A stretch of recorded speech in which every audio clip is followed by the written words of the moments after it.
आज के कार्यक्रम के आयोजक, राष्ट्रीय गोधन महासंघ के अध्यक्ष और पदाधिकारीगण, परम पूज्य स्वामी ज्ञानानंद जी महाराज, उपस्थित संतवृंद, मंच पर आसीन गणमान्य अतिथिगण और इस सभागार में उपस्थित मेरे बहुत ही स्नेही गोभक्त भाइयों और बहनों, अपनी बात शुरू करने से पहले मैं उन अमर शहीदों के श्री चरणों में अपनी विनम्र श्रद्धांजलि अर्पित करना चाहती हूँ जिन्होंने गौ माता की रक्षा के लिए अपने प्राणों का बलिदान कर दिया। और मैं अभिनंदन करना चाहती हूँ राष्ट्रीय गोधन महासंघ का और विशेष तौर पे संत ज्ञानानंद जी का, जिन्होंने पुराने 7-8 वर्षों से हर 7 नवंबर को हमें उस क्रूरता की याद दिलाते हुए एक नया संकल्प लेने की प्रेरणा दी है। बहुत पुण्याई का संकल्प लेने के लिए आज हम लोग यहाँ इकट्ठे हुए हैं। 3 दिन पहले आरती मेहरा जी ने एक कार्यक्रम में मुझे कहा कि आपको निमंत्रण गया है, राष्ट्रीय गोधन महासंघ के द्वारा एक कार्यक्रम का आयोजन किया जा रहा है मावलंकर हॉल में। मेरी इच्छा है कि आपकी कितनी भी व्यस्तता हो, आप उसमें थोड़ी देर के लिए अवश्य पहुंचें। तो मैंने उनसे कहा कि मैं ज़रूर आऊंगी, लेकिन उस कार्यक्रम से घर लौटते ही मैं बरसों पीछे अपने बचपन में पहुंच गई। मेरे बाने को देखकर, शक्ल को देखकर आप लोगों को लगता है कि मैं बहुत शहरी परिवेश में पली बड़ी हूँ, लेकिन सत्य यह है कि मेरा जन्म और मेरा लालन पालन तो हरियाणा के एक बहुत जाने माने शहर अम्बाला छावनी में हुआ। लेकिन स्वामी जी हमारा घर का रहन सहन और खान पान शुद्ध देहाती था। मेरे पिता संस्कृत और आयुर्वेद के प्रकांड विद्वान थे और वो प्रारंभ से ही हम लोगों को ये शिक्षा देते थे कि जिस घर में गाय की सेवा नहीं होती वो घर संस्कृति विहीन होता है। और इसीलिए शहर में रहते हुए भी उन्होंने अपने घर के बराबर एक और मकान लेकर केवल नोहरा बनवा दिया था, जहाँ 2 या 3 गायें हर समय रहती थीं और एक चक्र चलता था कि अगर एक ग्यावन होती थी तो 2 दूध जरूर देती थी। आपको हैरानी हो शायद ये सुनकर कि मैंने अपने हाथ से गाय की सानी की हुई है, अपने हाथ से कुट्टी काटी हुई है, अपने हाथ से गोबर थापा हुआ है। जिस समय गोधूली का समय होता था और गऊएं घर लौटती थीं तो माँ कहती थी कि बड़ी बाल्टी पानी की भर के सब गऊओं के लिए रख दो। बाहर घास मिलती है लेकिन पानी नहीं मिलता, थकी हारी आएंगी तो सबसे पहले पानी पिएंगी। तो मैं बाल्टी के पास बैठ जाती थी कि देखूं माँ की बात कितनी सच्ची है, और मेरे देखते देखते वो सारी बाल्टी खत्म कर जाती थी। तो मुझे लगता था कि माँ कितनी संवेदनशील है, जब हम घर में आते हैं तो हमें गिलास पानी का देती है लेकिन गऊ के लिए भी बाल्टी भरवा कर रखती है। जब उन्होंने मुझे पहली बार सानी करनी सिखाई तो कहा, बेटा खुरली को पहले पूरी तरह साफ करो, पुराना चारा इसमें नहीं रहना चाहिए। घर में तूड़ी का भंडार था, तूड़ी में चने के दाने मिला के पानी छिटक छिटक के इसकी सानी करो, दोनों हाथ से मिला के। जैसे घर में खाना बनता है, प्यार से और आग्रह से खिलाया जाए तो अच्छा लगता है, इसी तरह गौ माता की सानी भी उतने ही प्यार और आग्रह से करो। मुझे याद है जिस समय गाय प्रसूता होती थी तो अपने हाथ से मैंने उसको तेल और गुड़ की नाल पिलाई है। सर्दी होती थी तो हम गाय के लिए झूल सिलते थे उसकी कमर पे डालने के लिए, और नीचे का फर्श गर्म करने के लिए पुराली की ऊंची ऊंची तह लगाते थे। तीनों गायों का नाम था गोदावरी, गंगा और नर्मदा। गोदावरी सबसे पुरानी थी, 11 बछड़े बछिया उन्होंने हमारे घर में दिए, और ये गंगा और नर्मदा उन्हीं की बछिया की बनी हुई गऊएं थी। मैं आज आपको एक बात कहना चाहूंगी और सांझ करना चाहूंगी आपसे कि मुझे स्वयं को लगता है कि अगर किसी व्यक्ति ने अपनी जिंदगी में बछिया की गर्दन नहीं खुजाई तो वो बहुत बड़े सुख से वंचित है। मैंने चंद मिनटों के अंदर गाय की आंख में 3 दृश्य, 3 भाव उभरते देखे हैं।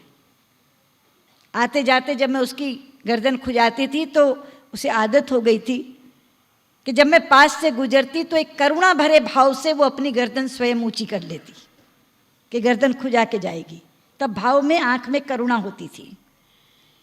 और जब गर्दन खुजलाती थी तो सुख के कारण वो आंख बंद कर लेती थी, उसमें एक आनंद का भाव होता था। और जब वहाँ से चलती थी तो लगता था पूरी आंखें जैसे आशीर्वाद के भाव से भरी हुई हैं और वो आनंदित होकर के आशीष देती थी। कई बार दिल्ली में आकर सोचती हूँ सुख से वंचित हो गई। फरीदाबाद के हमारे पूर्व सांसद हैं रामचंद्र बेंदा जी, एक दिन उनसे बात हो रही थी तो मैंने कहा दिल्ली में बाकी सब तो मिल गया लेकिन बछिया की गर्दन नहीं खुजा पाती हूँ। तो उन्होंने कहा आपने क्या बात कह दी बहन जी, मैं कल ही बछिया दे जाऊंगा आपको, आप 2 साल तक उसको रखिए। मैंने कहा यहाँ रह नहीं सकती, हम लोग गाय रख नहीं सकते। तो उनका आप 2 साल तक रखिए, जब ज्ञापन होगी तो ले जाऊंगा, दूसरी दे जाऊंगा। तो मैंने कहा बेंदा जी उस 2 साल में इतना मोह पड़ जाएगा मुझे उससे कि फिर मैं आपको वापस नहीं दे सकूंगी और उसके बाद मैं गाय रख नहीं सकती, इसलिए इस मोह को पालना नहीं चाहती। ये बातें मैं आपको इसलिए कह रही हूं कि गाय हमारी संस्कृति की धुरी रही है। अभी आरती जी ने मुझे कृष्ण उपासिका कहा, कृष्ण ने गाय को ऐसे ही नहीं अपनाया था। वो जानते थे कि संस्कृति की धुरी इसलिए बना रहा हूं कि वो हमारी अर्थव्यवस्था की भी धुरी है और इसीलिए बांसुरी बजाकर उसे मदमस्त करते थे। अपने साथ उसकी तस्वीर हर समय आपको दिखाई देगी कृष्ण के साथ, और इसीलिए उनका एक नाम गोपाल भी है। अर्थव्यवस्था की धुरी मैंने क्यों कहा? शायद पूरी सृष्टि में एकमात्र प्राणी है गाय जो जिंदा रह करके भी और मरकर भी अपनी एक एक अंग का उपयोग मानव मात्र के लिए करवाती है, जो दूध, दही, घी और मक्खन के रूप में हमें अमृत देती है, जो मूत्र के रूप में हमें औषधि प्रदान करती है। मैंने कहा कि हमारा घर आयुर्वेदिक घर था, पिता राजवैद्य की उपाधि से विभूषित थे, सब दवाइयां घर में बनती थीं। 20 दवाइयां केवल गोमूत्र में घुटती थी, जब खरल की जाती है तो गोमूत्र में घुटती थी, जिसका मल, गोबर हमारे घर आंगन लीपने के का साधन ही नहीं है। अगर पूजा भी करनी हो तो कहते पहले गोबर से जगह साफ करके उसको पवित्र कर लो, वो पवित्रता प्रदान करता है। वो गोबर हमारे लिए ईंधन का काम करता है,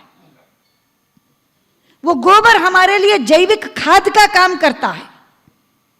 और अब तो आधुनिकीकरण के जमाने में वो गोबर गैस के चूल्हे ला करके हमारे यहां रसोई गैस की भी आपूर्ति करता है। गोबर को काउडंग कहने वाले हमारी संस्कृति को नहीं समझ सकते हैं और यही हमारा दुर्भाग्य है। अटल बिहारी वाजपेयी जी जो इसको समझते थे, उनकी एक कविता है, वैसे उनकी 51 कविताएं एक पुस्तक में संकलित करी हुई हैं। लोगों को ज़्यादातर उनकी वीर रस की कविताएं पसंद आती हैं, लेकिन उनकी एक बहुत भावोन्मुख कविता है, आओ मन की गांठें खोलें। उनकी उन 51 कविताओं में सबसे ज़्यादा कविता ये पसंद है मुझे, आओ मन की गांठें खोलें। उसमें अलग अलग बिंब हैं, तो एक बिंब घर का है और वो बिंब है यमुना तट टीले रेतीले, घास फूस का घर छांदे पर, गोबर से लीपा आंगन है, तुलसी का चौरा घंटी स्वर, माँ के मुंह से रामायण के दोहे चौपाई रस घोलें, आओ मन की गांठें खोलें। ये वो शासक था जो गोबर से लीपे हुए आंगन की कल्पना कर सकता था, उसमें सुख की अनुभूति कर सकता था। लेकिन अगर शासकों ने कभी गोबर के महत्व को समझा नहीं, गोबर से घर आंगन लीपा नहीं, तो वो कैसे गोबर और गाय की बात करेंगे। उनके लिए गाय एक जानवर है, हमारे लिए गाय एक माता है जिसकी गोपाष्टमी के दिन हम पूजा करते हैं, जो हमारी अर्थव्यवस्था की भी धुरी है और हमारी संस्कृति की भी धुरी है। हमारे संविधान निर्माताओं ने शासकों पर यह जिम्मेदारी डाली है। हमारे यहाँ नीति निर्देशक सिद्धांतों में उल्लिखित किया गया है काउ प्रोटेक्शन के लिए, गोवंश की रक्षा के लिए, और डायरेक्टिव प्रिंसिपल्स का महत्व मौलिक अधिकारों से कम नहीं है।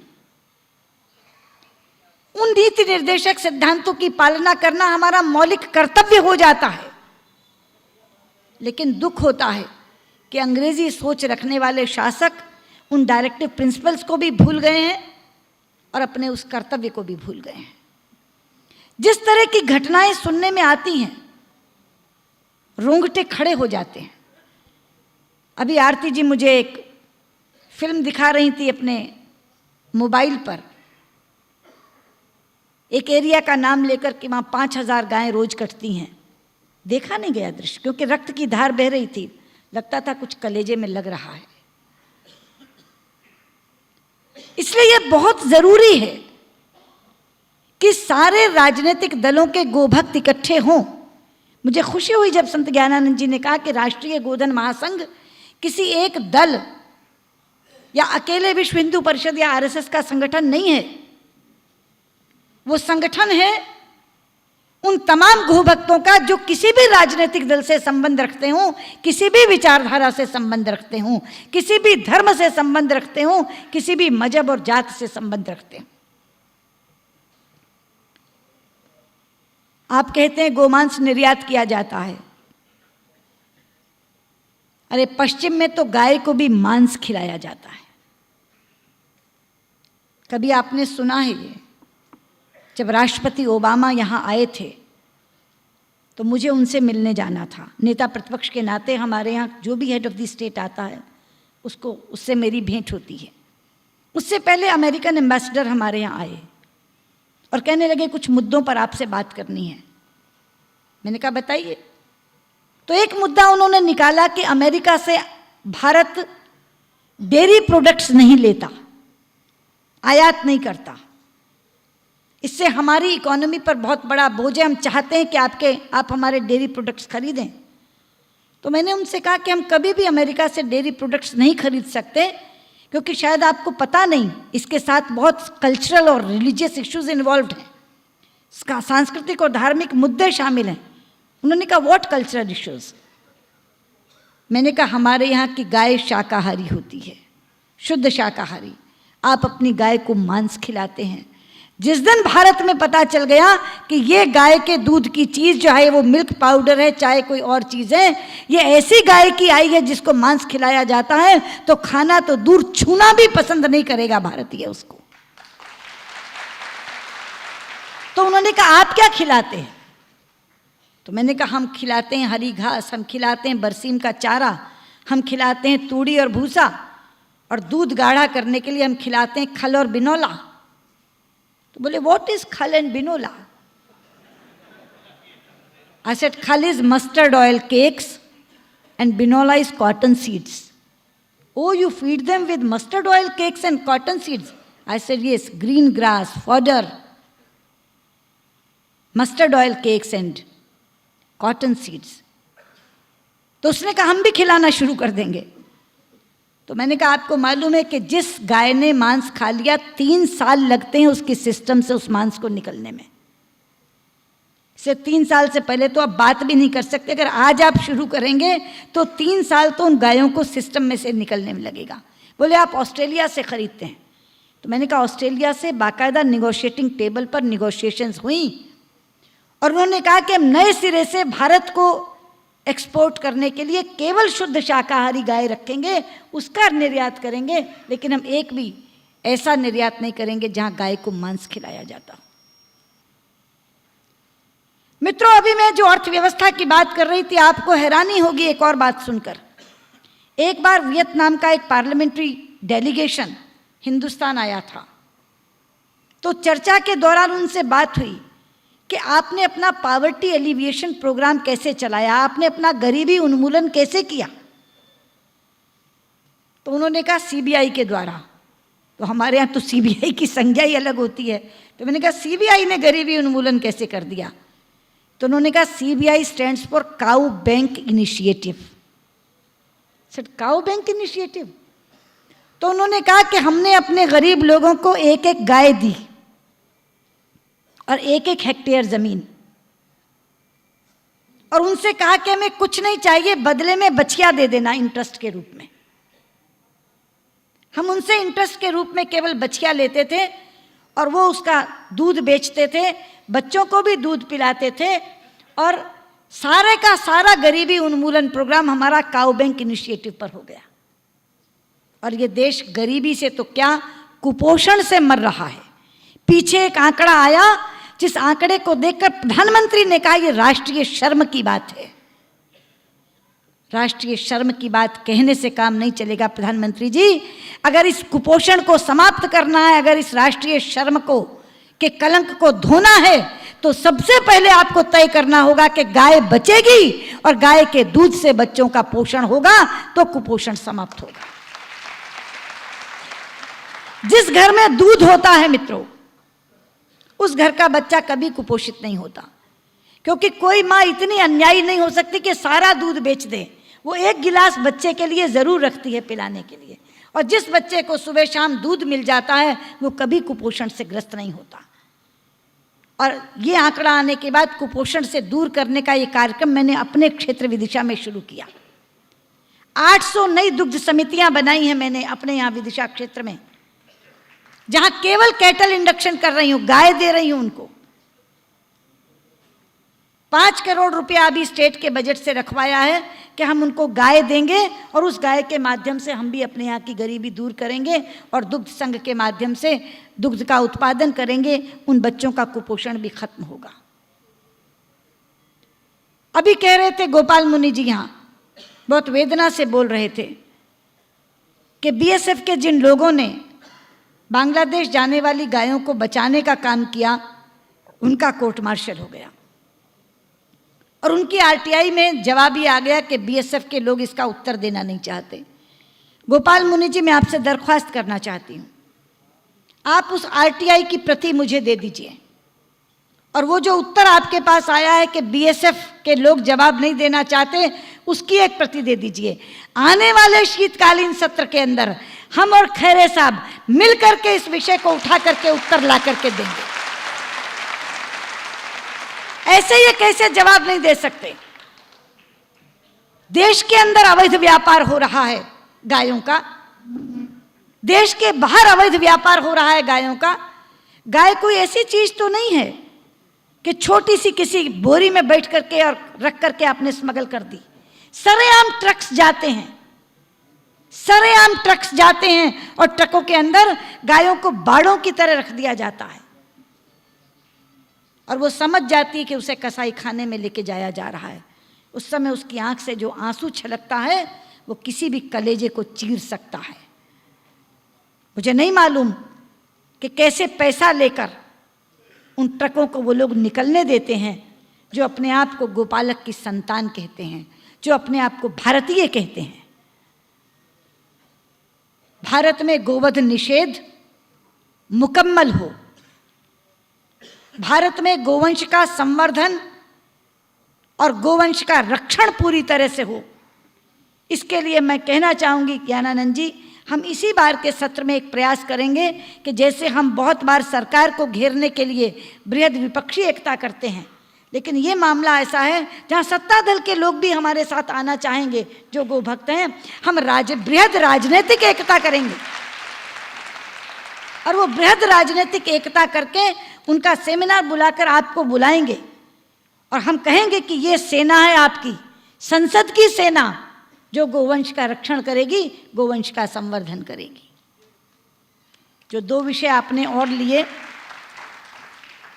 एक ओ माई गॉड के बारे में आपने कहा, और एक अभी कहा एक फिल्म जिसमें राधा के ऊपर वो डांस, मुझे मालूम है जहाँ कहते हैं राधा आना चाहती है डांसिंग फ्लोर पे, राधा चाहती है डिस्को।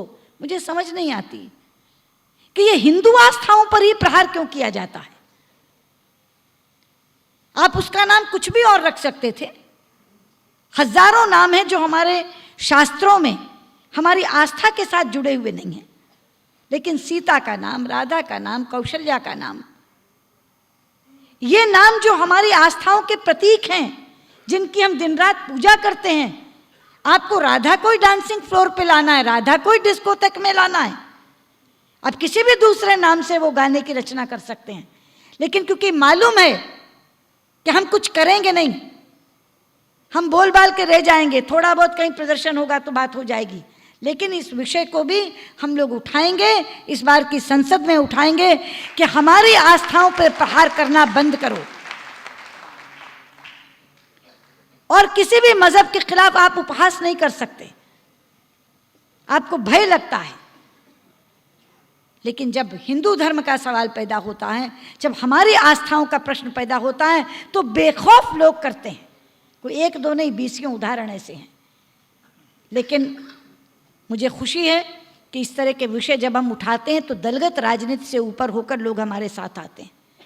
कुछ भयभीत होकर कहते हैं उठाइए उठाइए आप, भाई देखिए हम अपने दल के कारण बोल नहीं पाएंगे, लेकिन हम मन से आपके साथ हैं। लेकिन बहुत लोग खुलकर आते हैं और वो कहते हैं कि हमारे दल की भावना चाहे कुछ हो, लेकिन हम आपका साथ देंगे। तो एक ऐसा बृहद राजनीतिक संगठन, संसद के अंदर का मंच हम तैयार करेंगे गोवर्धन गो संरक्षण का, और उसको आपको सौंपेंगे आशीर्वाद के लिए, और आपके आशीर्वाद से वो आगे बढ़ेगा। बहुत बहुत धन्यवाद।